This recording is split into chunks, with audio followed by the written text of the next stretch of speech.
I didn't even think they was gonna call a nigga to be in the movie. But to think about, down the road and history and future, and I just saw it as, it was a gang of movies being made at that time that focused on the neighborhoods and poverty and the gang violence and the police brutality and all of that.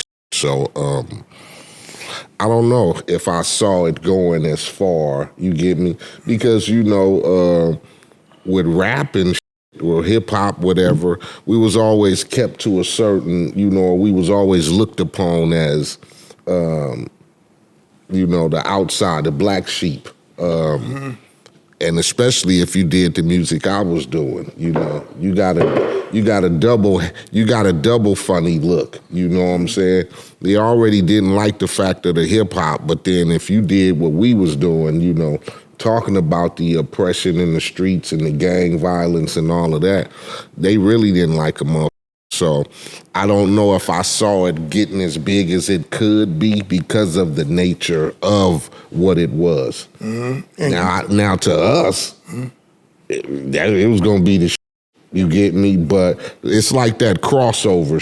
You put out a record and you aiming for it to be great in your sector, but then next thing you know, that motherfucker playing all over in Europe, and you can walk through the casinos in Vegas and they got it in the elevators, and you reach that crossover status. So I don't know if I thought it would reach that crossover status It definitely crossed over.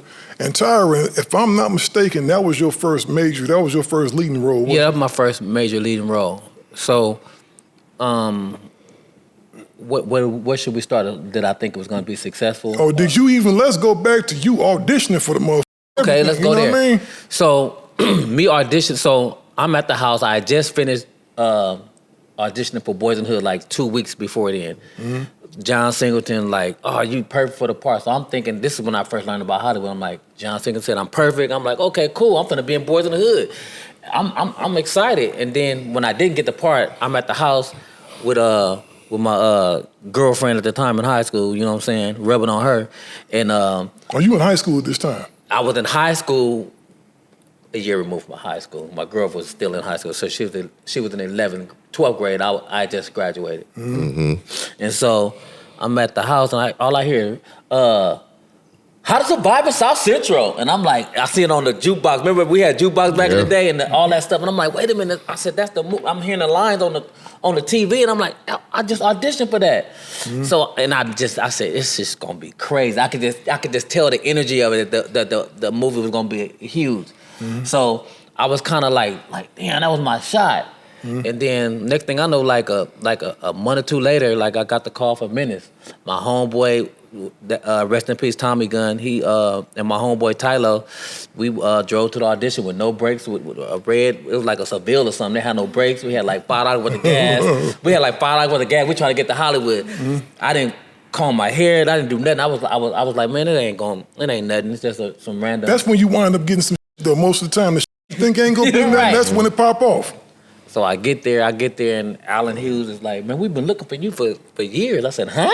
Mm-hmm. I'm like confused. Like, what did they see? Where they want me? So they seen the Rhythm Nation with Janet Jackson. They seen me do Michael Jordan's Playground. They seen and I did this America's Most Wanted where I played the blood. Sorry, Eiht. Mm-hmm. I played the blood. Mm-hmm. And so then they was just like, they seen all those different kind of characters, and they was like, okay, well, we seen him in Janet Jackson, Rhythm Nation, so we know he has emotion and it was and facial expression that we like. So then when I played the blood, they seen I knew how to. What's happening? Give it. They knew I knew how to do all that. Mm-hmm. So to them they said he's the guy.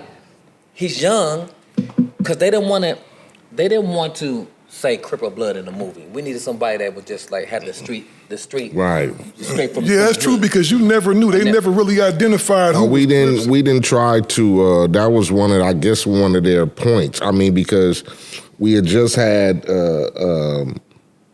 we had Colors, right, who was heavy influenced on Crip and Blood, and I'm pretty sure that brought a lot of tension to people for exploiting that.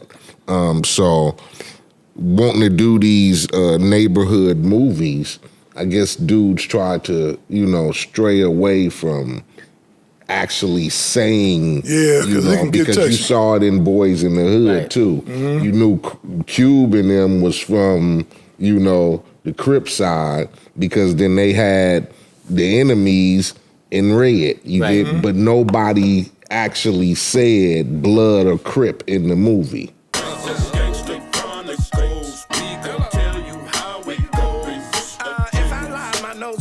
Pinocchio, we gon' tell you the truth and nothing but the truth. Gangsta Chronicles, this is not your average show.